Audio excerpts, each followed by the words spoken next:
विद्या, आप सुबह से इस गांव में मौजूद हैं, अलग अलग जगहों पर जाकर आपने लोगों से बातचीत भी की है। क्या आपने समझा और यह सोचकर हैरानी होती है कि हिंदुस्तान के गांव में यह धमकी दी जाती है कि नमाज तो होगा लेकिन बारात नहीं चढ़ने दिया जाएगा? ये एक ऐसी घटना है जिससे पूरे देश को पता चला कि नूरपुर में आखिर हो क्या रहा है। लेकिन नूरपुर में दरअसल हो क्या रहा है वो जो मैं समझ पाया हूँ यहाँ के लोगों से बात करके, कि यहाँ जो हिंदू धर्म के लोग रह रहे हैं उनकी ज़मीन को भीतर ही भीतर कोई है जो खाए जा रहा है। यानी कि इनको धीरे धीरे इतना परेशान किया जा रहा है कि ये लोग यहाँ से अपना घर बार छोड़कर चले जाएं। देखिए, अभी की जो घटना घटी है, दरअसल एक शादी थी, उस शादी को लेकर विवाद हुआ। मस्जिद के सामने से जहाँ से बारात निकल रही थी, बाराती को वहाँ पर रोका गया और जिस पिता की पुत्री की शादी थी वो हमारे साथ हैं। इनके पैर में चोट लगी है और चोट इस कदर लगी है कि आज ये हॉस्पिटल से अपना इलाज करवा कर आए हैं। सुबह मैं जब आया था तो ये थे नहीं अपने घर पर। बाबूजी, क्या हुआ था आपके साथ? सर, उसमें 26 तारीख को मेरी 2 बेटियों की शादी थी और उसमें बारात आई तो लगभग 3:30 बजे करीब बारात चढ़नी चालू हुई और 3:30 बजे जैसे बारात चढ़ के आ रही थी तो मस्जिद पड़ती है रास्ते में, बीच रास्ते में, तो वहाँ पर आकर के विशेष समुदाय के लोगों ने बारात को रोका और रोकने के साथ ही गाली गलौज की, जाति सूचक शब्दों का इस्तेमाल किया और बोले कि यहाँ से आप मानोगे नहीं, यहाँ से बारात ली जाए बगैर। हमने कई बार आपसे मना किया है, क्यों ले जाते हो यहाँ से? हम बोले भाई चलो कोई बात नहीं, हाथ जुड़वा लो, अब की बार आगे से देख लेंगे, अब थोड़ा रास्ता आगे बढ़ा करके जब बजा लेंगे। फिर मारपीट क्यों करनी?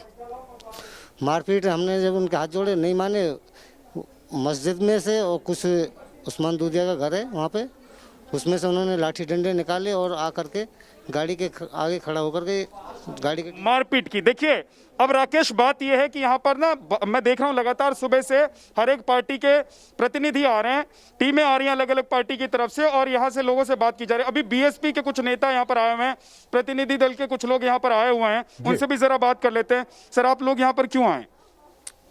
ये जो गांव नूरपुर है ये हमेशा से भाईचारे के साथ हमेशा से रहे हैं, लेकिन कुछ शरारती तत्वों के कारण अभी इस गांव में आग लगाने का काम किया गया है।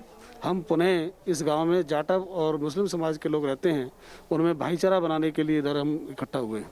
भाईचारा बनाने के लिए इकट्ठा हुए हैं, लेकिन जरा इतिहास पर नजर डालिए अगर इस गांव के, तो यहाँ पर शुरुआत में हिंदू जो थे वो बहुसंख्यक थे। यानी कि 5-7 पीढ़ी जब यहाँ पर ये गांव बसा था तो हिंदू बहुसंख्यक थे। मुसलमानों की आबादी राकेश हिंदुओं के मुकाबले कम थी, लेकिन आज इस वक्त यहाँ पर मुसलमानों का जो घर है वो करीब करीब 1200 के आसपास है और जो हिंदू हैं उनका घर यहाँ पर 125 के आसपास है। तो हिंदू अब अल्पसंख्यक हो गए हैं और कहा जा रहा है कि पश्चिम उत्तर प्रदेश का सबसे बड़ा यहाँ पर मदरसा है और कहा यह जा रहा है कि उस मदरसे की वजह से भी यहाँ पर जो हिंदू रह रहे हैं उनके साथ इस तरह का व्यवहार किया जाता है, ऐसे आचरण किए जाते हैं कि धीरे धीरे वो लोग यहाँ से निकल जाएं। मतलब ये कि हिंदुस्तान में ही, हिंदुस्तान के उत्तर प्रदेश में ही, नूरपुर में ही हिंदू को उनके घर से भगाने की साजिश रची जाती है। ये एक घटना है जो और हम लोगों विद्या, ने देखी है। उसमें नाजिम जैसे लोग सामने आते हैं, दरअसल यहाँ के लोग और बताते हैं सामने चुनाव है तो चुनावी रोटियां भी सेकनी है। अगले साल उत्तर प्रदेश में चुनाव होंगे तो उसमें यह धमकी दी जाती है कि नमाज तो होंगे मस्जिद में, लेकिन आप अगर बारात निकालेंगे तो हम निकालने नहीं देंगे, हम देख लेंगे। बिल्कुल, ये एक तरह से धमकी है। और देखिए, धमकी देने वाला जो नाजिम है वो एक तरफ संविधान की बात कर रहा है और दूसरी तरफ अपनी ही बातों में उसी वक्त जब वो संविधान की दलील देता है कि ये देश संविधान से चलेगा तो उसी वक्त वो धमकी देता है कि हम बारात नहीं निकलने देंगे। वो कहता है कि हम नमाज पढ़ेंगे। वो झूठ भी बोलता है राकेश। वो कहता है कि यहाँ पर हिंदू जो हैं वो उनके नमाज में अड़चन डालते हैं, जबकि हिंदुओं की संख्या यहाँ पर इतनी कम है इस गाँव में कि वो ऐसा नहीं कर सकते हैं। दूसरी बात ये समझिए कि जिस गांव में हिंदू अपनी बहू बेटियों को रात में 8 बजे के बाद घर से बाहर, मैं घर से बाहर कहने का मतलब ये नहीं कि इस गांव या मोहल्ले से बाहर, अपनी घर के दहलीज से बाहर नहीं निकलने देते हैं डर के मारे, क्योंकि जो मुस्लिम इलाके के लोग हैं, जो लड़के हैं, जो बदमाश हैं, वो इस इलाके में आकर हंगामा काटते हैं, वो छेड़खानी करते हैं, वो बदतमीजी करते हैं। खेत में जो महिलाएं काम करने जाती हैं उनके साथ बदतमीजी की जाती है। तो एक तरह का माहौल ऐसा बनाया जा रहा है कि प्रशासन को भी कानो कान खबर ना हो, क्योंकि कोई बड़ा क्राइम तो कर नहीं रहा है, कोई मर्डर तो कर नहीं रहा है, कोई मार पिटाई तो कर नहीं रहा है, तो धीरे धीरे माहौल ऐसा बनाया जा रहा है कि यहाँ से हिंदू जो हैं वो पलायन कर जाए और ये पूरा जो इलाका है इस पर एक खास तबके के समुदाय के लोगों का कब्जा हो जाए। अब ये कब्जा वो लोग क्यों चाहते हैं? होती है ये हिंदुस्तान है, ये पाकिस्तान नहीं है हिंदुस्तान कि के यहाँ सबसे पर बड़े हिंदुओं सूबे को उत्तर भगा प्रदेश दिया में जाएगा। ये एक संविधान समुदाय से को चलने वाला मजबूर कर देश दिया जाता है ये कि वो बाबा अपने घर, साहब अपनी अम्बेडकर जगह, के अपनी संविधान से जमीन, चलने वाला अपने देश है। छत को छोड़कर उससे बेचकर पलायन करने के लिए मजबूर हो जाए। मेरा सवाल यह है, जो वहां पर इंतजाम प्रशासन के द्वारा किए जा रहे हैं, जो कि दावा किया जा रहा है, क्या वो आपको इतने पर्याप्त दिखाई दे रहे हैं कि लोगों में भरोसा जग सके कि उन्हें इस गांव से कोई बेदखल नहीं कर सकता, उन्हें इस गांव में अपने घर, अपनी जगह, अपनी जमीन पर उन्हें न्याय मिलेगा, उन्हें इंसाफ मिलेगा?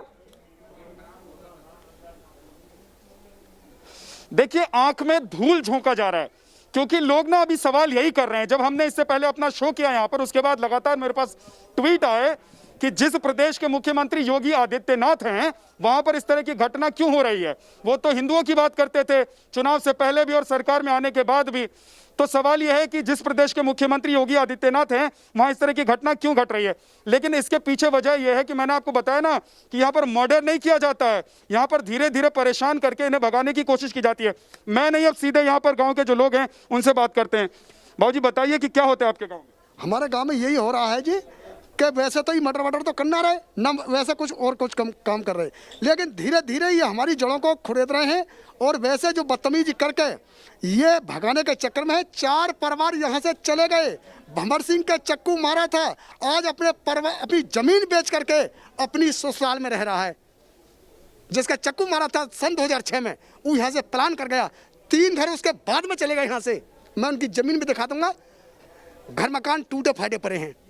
क्या होता है आपके गाँव में? हाँ सर, यही है जो भी बता रहे हैं नेताजी, ये कम से कम ना तो नेताजी तो बता रहे हैं, आप लोग भी बताइए, क्योंकि हम चाहते हैं कि आम लोग क्या समझते हैं वो बताएं। नहीं ये सन 6 से हो रहा है जी, सन 2006 से 6 से होते चला रहा है। क्या भाई साहब, क्या हो रहा है आपके गाँव में? ऐसे ही हो जाता है। भाई साहब, हम तो आदमपुर के हैं और हम तो आए हैं भजन की बात मानने मनाने। क्यों बस्ती में एकता बनी रहे, अच्छी है। लेकिन एकता कैसी बनी रहेगी? देखिए, एकता बनाने के लिए तो दोनों पक्ष जो है एक साथ मिलजुल के रहेंगे तो ही एकता बनेगी।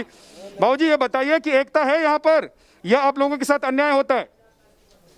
अन्याय है रोजी, और अब भी धमकी दी जा रही है कि जंगल को भी जांच इनका हाथ पैर न तोड़ दो, धमकी दे में।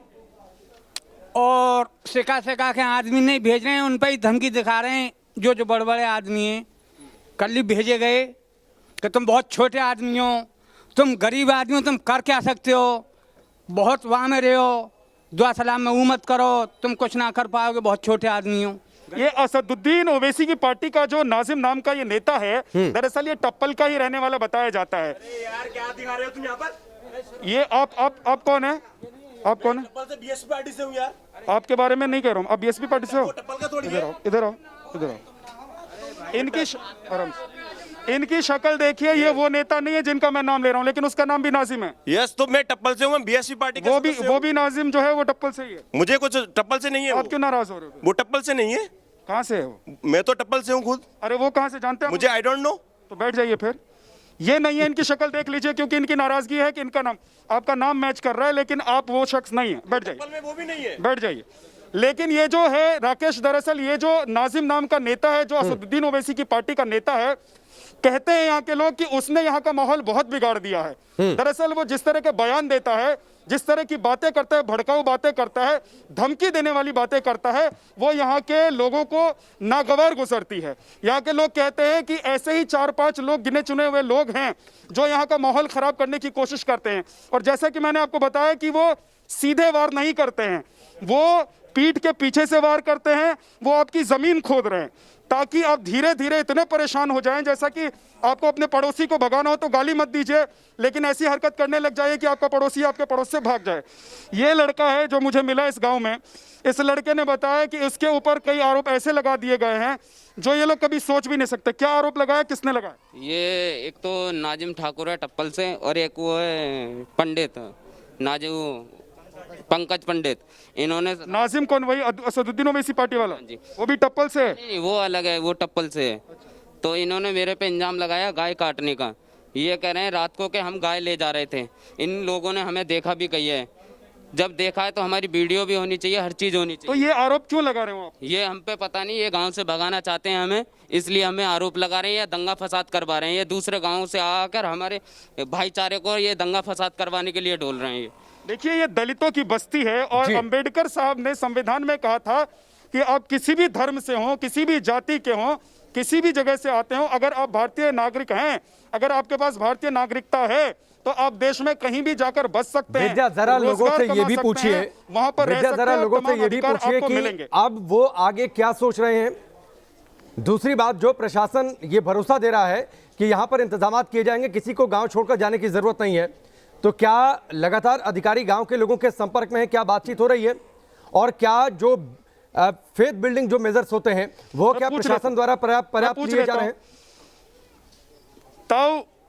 तो ये बताइए कि अभी पुलिस वाले आ गए यहाँ बहुत सारे, और प्रशासन की तरफ से भी लोग आ रहे हैं और भी पार्टियों के भी लोग आ रहे हैं।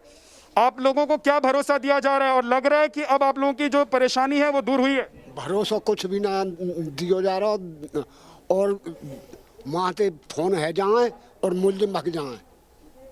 फोन हो जाता, कौन कर देता फोन? या मदरसे में तो है जाए जी फोन, मुलजिम स्वाब भग जाए। अच्छा, एक चीज बताइए, आप लोग बता रहे थे कि आप लोगों के पूरे गांव में एक भी मंदिर नहीं है, 3 मस्जिद हैं, एक मदरसा है जो बहुत बड़ा मदरसा है, पश्चिमी उत्तर प्रदेश का बड़ा मदरसा है, मंदिर क्यों नहीं बना पाए आप लोग? समस्या रही है, ऐसी समस्या रही है, काफ़ी समस्या रही है, इसलिए नहीं बना पाए। चलिए, देखिए राकेश, यहाँ पर कुछ और लोग बैठे हुए हैं। भाई साहब, आप कहाँ से आए? मैं अलीगढ़ से हूँ, बहुजन समाज पार्टी का मैं मुख्य सेक्टर प्रभारी हूँ। आप लोगों की यहाँ जब लोगों से बात हुई तो क्या समझ में आ रहा है, क्या इनकी समस्या है और क्या समाधान हुआ है? नहीं, समस्या तो जो रही है वो जानकारी में आया है, लेकिन उस बात को जो अब जितना ज़्यादा बढ़ा चढ़ा करके जो हो गया है उस समस्या का समाधान। सर, एक चीज़ बताइए कि बढ़ा चढ़ाकर कौन? जो यहाँ पर लोग हैं, जो इस गांव के लोग हैं, वही बता रहे हैं, क्योंकि उनकी तो दिक्कत है, वो रोज़ रहते हैं। हम आप लोग जो आज आए हैं शाम तक चले जाएंगे हो सकता है, लेकिन इनको तो रोज़ रहना है, तो इनकी समस्या समझ में नहीं आ रही है क्या किसी को? नहीं, समस्या बिल्कुल समझ में आ रही है, और भाईचारा अगर कहीं बिगड़ा है और सबका सम्मान बरकरार रहना चाहिए जी। और हमारा प्रयास है पार्टी की ओर से कि सम्मान के साथ किसी के साथ खिलवाड़ नहीं हो। नाजिम जैसा जो नेता है असदुद्दीन ओवैसी की पार्टी का, AIMIM का, जो लगातार भड़काऊ बयान दे रहा है, ऐसे नेताओं के खिलाफ क्या एक्शन नहीं होना चाहिए? ऐसे लोगों को उठा के जेल में नहीं डाल देना चाहिए? लोकतंत्र में हर व्यक्ति को अपनी बात कहने का अधिकार। लेकिन धमकाने का आरोप तो नहीं है ना सर? जो नाजिम की बात आप कर रहे हैं, चाहे तो नाजिम के बयान हो, चाहे सांसद के सतीश गौतम जी के बयान हो, ये भड़काऊ बयान है और इससे माहौल बिगड़ता है। ऐसे बयान इन लोगों को नहीं देने चाहिए। ठीक है, चलिए विद्या। सांसद सतीश गौतम का कोई भड़काऊ बयान नहीं है। हाँ, नाजम जो है ओबीसी पार्टी का, उसने जरूर जो जहर घोलने का काम किया है इस गांव के अंदर, जो टीवी पे बोल रहा है। ठीक है, चलिए विद्या, हमसे जुड़ने के लिए, बातचीत के लिए और इन तस्वीरों के लिए बहुत बहुत शुक्रिया आपका। विद्या अलीगढ़ के टप्पल के नूरपुर गांव में मौजूद है। आपने सुना लोग वहां पर क्या कह रहे हैं। लोग खौफ में, दहशत में है। प्रशासन द्वारा जो इंतजाम किए जा रहे हैं उस पर लोगों को अभी पूरी तरीके से भरोसा भी नहीं। लोग इस दहशत में है कि कल क्या हो जाए, लेकिन इस दहशत के बीच जीवन गुजारने के लिए मजबूर भी हैं।